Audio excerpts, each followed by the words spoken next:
More coffee, Holmes.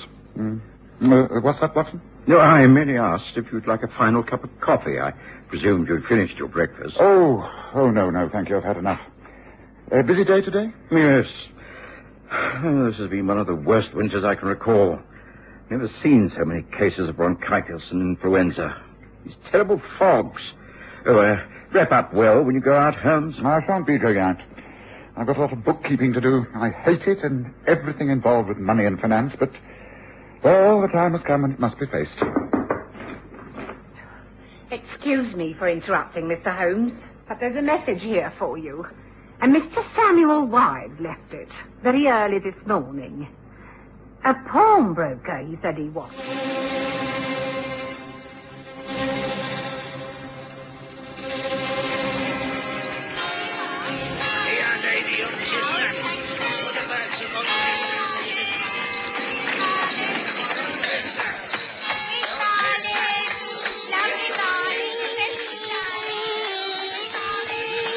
We present the Stories of Sherlock Holmes.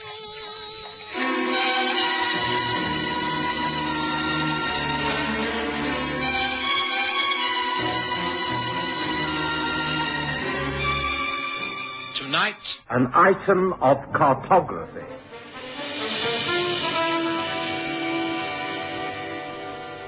Sherlock Holmes' finances had always been a mystery to me. I knew that upon occasions he'd been rewarded for his most remarkable talents by princes and heads of state most handsomely. Yet, more often than not, he'd solved a crime that baffled Scotland Yard without apparently receiving a penny. Could he be in need of money? Well, surely he'd confide in me, his oldest friend. He'd not resort to pawning his possessions. Surely not. No, Watson. I can read your mind. My affairs are not in such a parlous state. This notice from Samuel Wise, the pawnbroker in Great Titchfield Street. He asked if it'll be convenient to call and see me this evening. That's why I shall write a note telling him to be here after 8 o'clock when his business closes. A pawnbroker? Here, Holmes? Do you know the man? Oh, yes, extremely well. There have been times when I've been able to help him out of trouble. You remember the curious case of the blind Madonna? He's cooperated well with me, too. It's surprising the number of people a pawnbroker gets to know, Watson. Wise Fingers, as he's affectionately known in underworld circles, is a valuable between-man. Not as an informer, mark you, but as a man who prides himself on helping others. I shouldn't think a man of such altruistic principles would become a pawnbroker. Well, I have a patient in Belsize Park who'll be my first call of the morning, and from there I'll be making my way to Oxford Circus. Should you wish, I can easily drop your reply at the pawnbroker's premises in Great Titchfield Street, as I'll be passing that way. Oh, thank you, Watson. That's extremely kind of you. I shall write it immediately.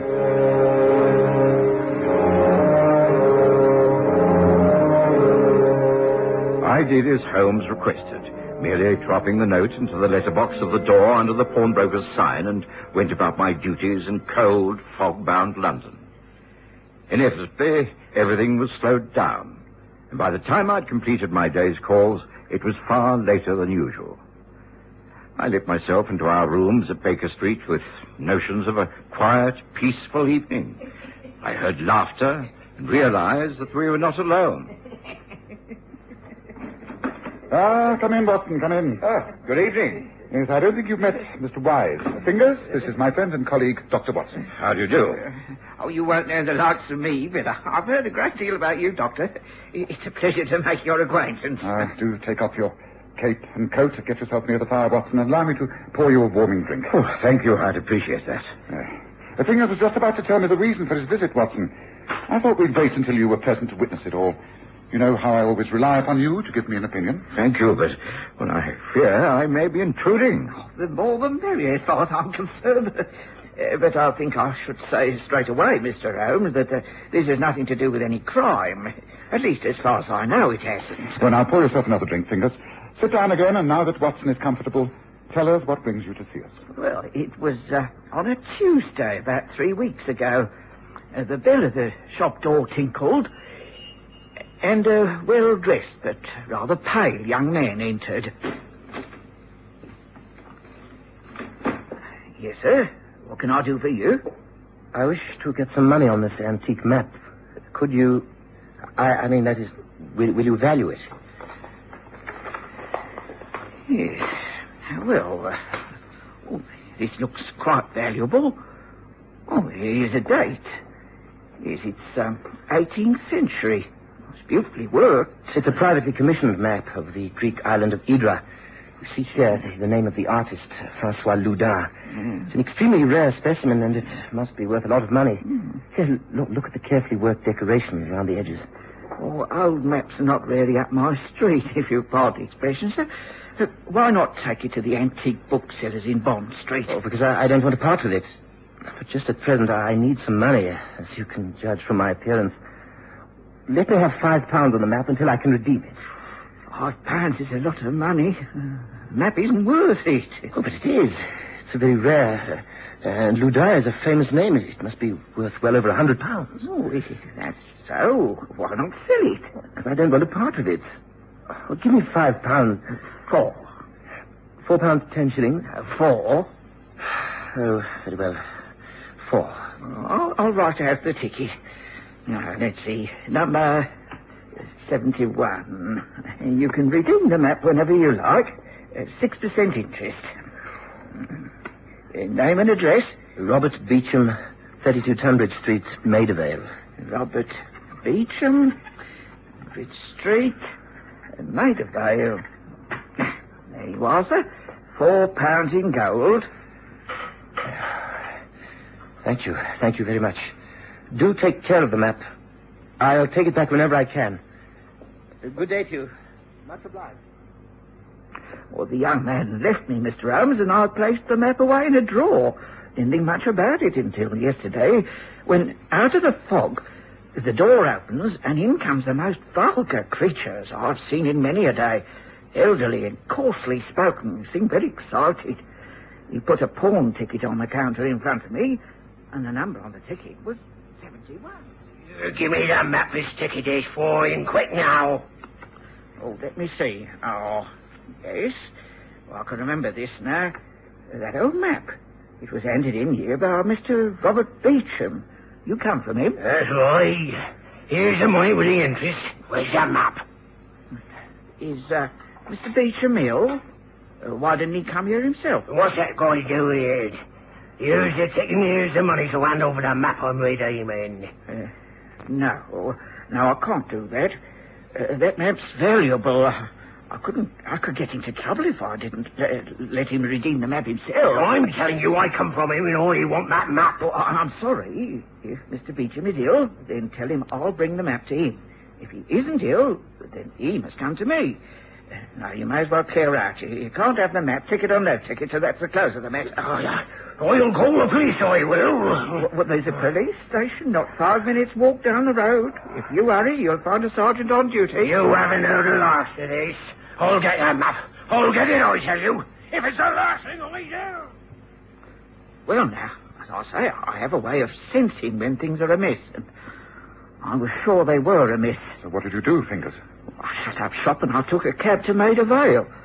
I was sure that young Mr. Beecham wanted me to hold on to that map. I expected him to be ill, or to tell me that the man had robbed him of the ticket. But no, Mr. Holmes, he did nothing of the kind. I was surprised when he said... The man's name is Victor Scribbin. I owe him money. I thought I might stop him pestering if I allowed him to redeem the map with his own money. Asking him to spend more on you. Are you going to give him the map? Of course not. I'm just going to let him look at it. The fact is that the map may be as valuable for the message it contains as it is for its artistic merit. Message? Well, yes. The fact is that the map belonged to my uncle, Jack Beecham. Just before he died, he hid his money away and left a will, which gives everything to the person who finds out where it is. Victor Scribbin worked for my uncle and has as much right to the fortune as anyone. Uncle Jack told me that the secret was contained in the map. Victor found this out and wants to study it himself. And you were going to let him? I've studied that map. I've gone over it with a fine-tooth comb, and there's nothing there. No clue at all. If I let Victor try it, it might keep him quiet. You must be mad. Giving an opportunity like that to that ruffian. What else can I do? I'll tell you exactly what you can do. Get the help of experts, my boy. Leave this to me. You're not to allow anyone to see that map until I've spoken to my friend Sherlock Holmes. I'll call him as soon as I can, and I'll let you know his advice. But until then, I'm holding on to the map, and no one is going to even have a butcher's at it. Is that understood? And, well, that's the position, Mr. Holmes. That's the story. Quite remarkable. Don't you think so, Watson? Yes, indeed. Well, what do we do now? Well, let's see that map, Fingers. You brought it with you? It's on the sofa in my bag. I'll get it out. There. Good. Now, you want my advice? Oh, of course. Well, leave the map with me. Get in touch with young Robert Beecham and tell him to come over here tomorrow morning at 10 o'clock. If there is a message regarding his uncle's fortune contained in that map, we shall find it together. Well, yes, of course. As you say. But although you do concern yourself with the well-being of others, you also have to live. If there is any money found, you will have some reward. If there is any money. Is that it, Fingers? Well, my interest is 6%, as you know. Sounds fair enough, don't you think? Well, let's 6% and I'll do everything you say. How's that, Mr. Holmes?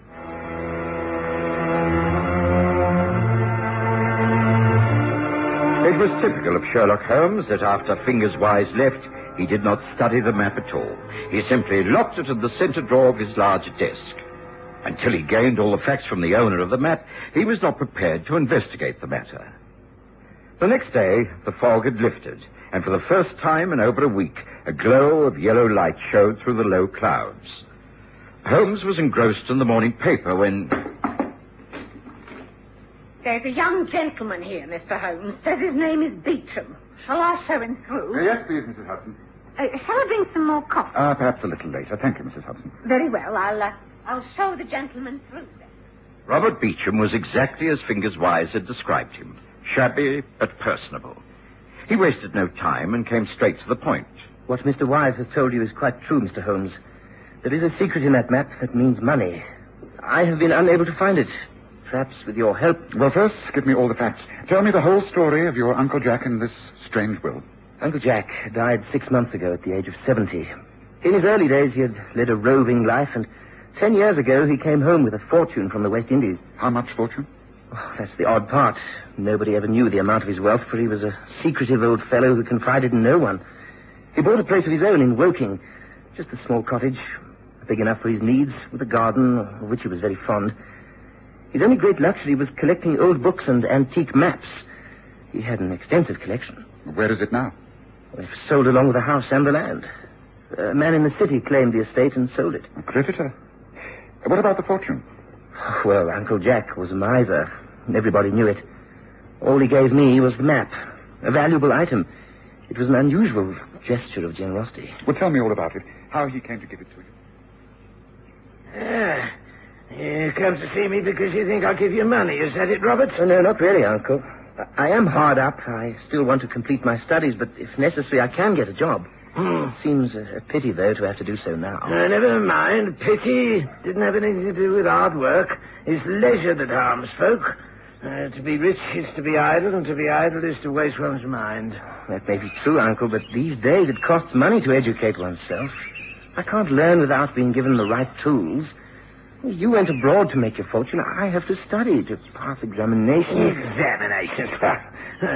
Pass a set of questions. That's not education. Then what is? Life. Life, that's what's education, my boy. Going to school, learning your sums, that's nothing to compare with getting out into the world and finding out the facts for yourself. I educated myself, and I can tell you it was quite a task. And you know the chief lesson that I learned? What? That it is all one big, huge joke. Nothing matters much except having a sense of humor. It's all a joke.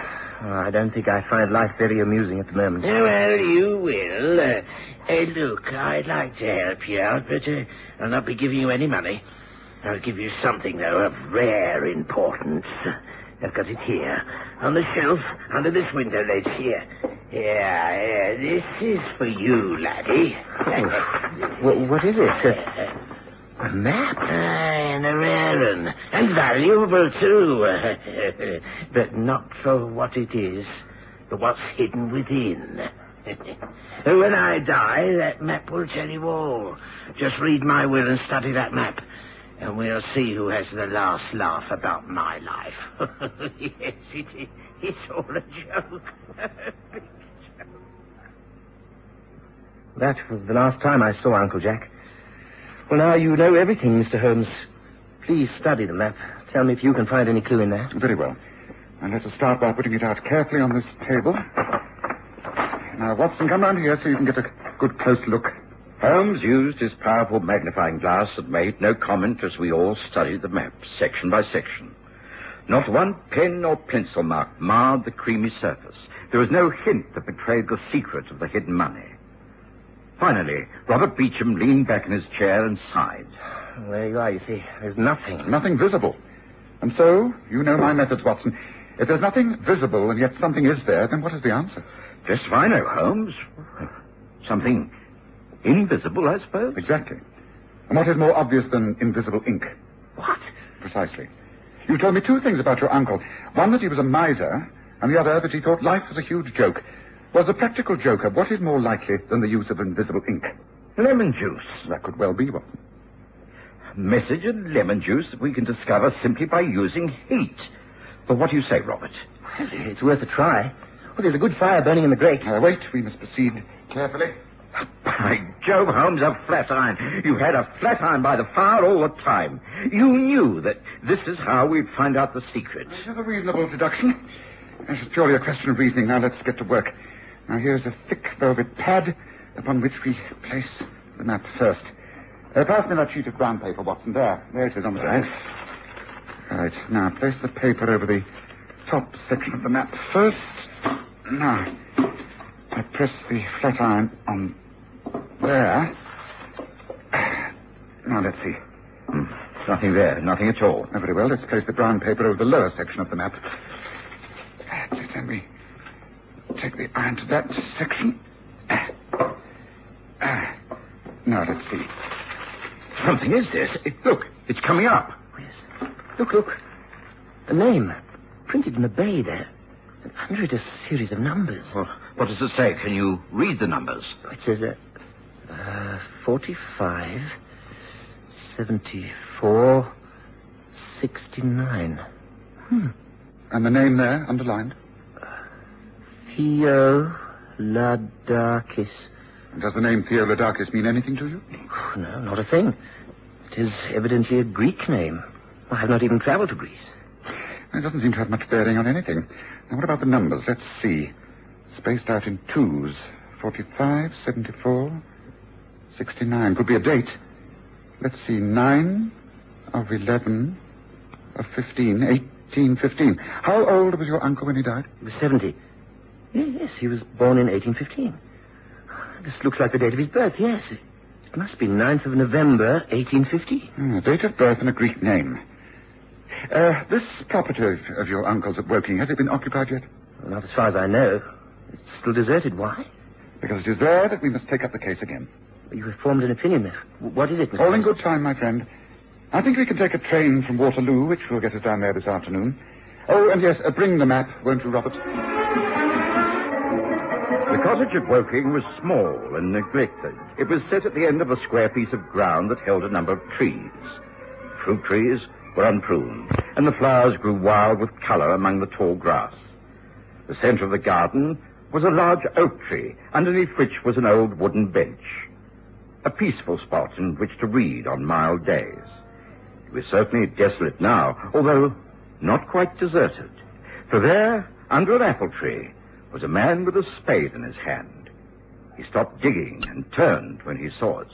Victor Scriven, what are you doing here? What we be, Jim? I might ask you and the other two gentlemen who were with you, what are you doing here? Well, this gentleman is Sherlock Holmes, a famous detective. He thinks he can find my uncle's treasure for me. And I'm here digging every foot of this garden till I find the money. Worked a lifetime for him, I didn't got nothing for a lifetime's service. The old miser. I deserve to find the money, even if I have to dig for a month. I think that would be rather a waste of effort. I think this will provide the answer. Well, a map. Yes, now let me explain. It's chiefly a matter of numbers. Watson, give me the numbers we've gathered together. Well, I'll give him to you, Mr. Holmes. 45, 74, 69. Right. And now, Robert, the name printed in the bay. Oh, yes. Theo Ledakis. Right. Now take the fourth letter of the name. It's O. Now the fifth. L. Oh, I see. Yes, that is the method. The seventh is D. The fourth is O. The sixth is A. And the ninth is K. Which gives us quite simply Old Oak. Then that's enough for me. That's where I'll be digging. No, wait. No, let him go ahead and dig. If he finds anything, we can quite easily prove that it belongs to you. Just let him dig.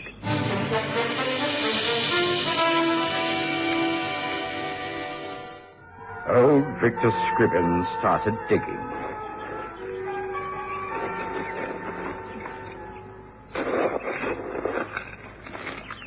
He was digging furiously for 2 hours at the base of the old oak tree, until he eventually found what we were all waiting for. A large tin box was raised to the surface. Chuckling and gloating, Victor forced it open. We all expected to see gold coins spill out onto the damp earth, but instead... What? What is this? A tin trunk? Nothing in it. Nothing. Except a piece of paper. Allow me. What? To whoever finds this. When I returned to England, everyone thought I was so wealthy. They were wrong. I had just enough to lease this land and the cottage for as long as I thought I should live. There is no money, no reward. 'Tis better to be thought rich than to be rich. It's all a joke, a colossal joke. What? Nothing? Nothing? So, I'm penniless after all. Not exactly. You have the map. That's the start. A beginning on which to build your own fortune. I must admit I'm not at all surprised by this. A wealthy miser with a sense of humor is a man I've yet to meet. Human nature is very strange, don't you think?